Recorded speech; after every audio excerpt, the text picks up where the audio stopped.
Good morning to every one.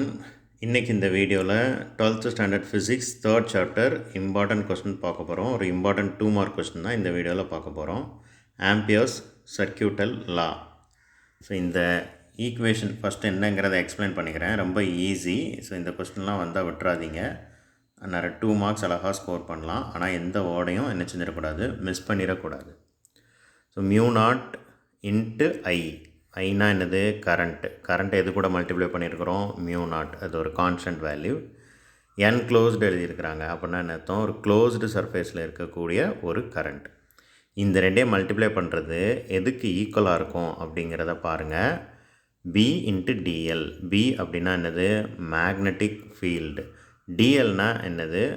So அது வந்து ஒரு குட்டி லைன்.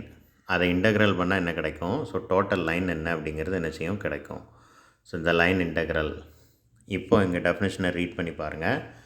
இந்த லைன் இன்டெக்ரல். ஸோ டிஎல்ல இன்டெக்ரல் பண்ணால் லைன் கிடைக்கும். அதை தான் லைன் இன்டெக்ரல் அப்படின்னு சொல்லியிருக்கிறாங்க. Of magnetic field. ஓகேவா? அது கூட மேக்னெட்டிக் ஃபீல்டு தானே இருக்குது. Over a closed loop. இப்படி ஒரு இன்டெக்ரல் சிம்பிள் போட்டு அதில் ஒரு 0 இப்படி போட்டிருந்தால் அது க்ளோஸ்டு லூப் அப்படின்னு அர்த்தம். ஸோ எல்லா வேர்டுக்கும் மீனிங் இருக்குது. இஸ் இது எதுக்கு ஈக்குவல்? Mu naught times. ரெண்டு வேல்யூவை மல்டிப்ளை பண்ணால் டைம்ஸ் அப்படிங்கிற வேர்டு வரும். சின்ன கிளாஸ்லேயே பார்த்துருப்பீங்க. அதுதான் இங்கே வந்திருக்கு. Mu naught times net current enclosed by the loop. அவ்வளோதான்.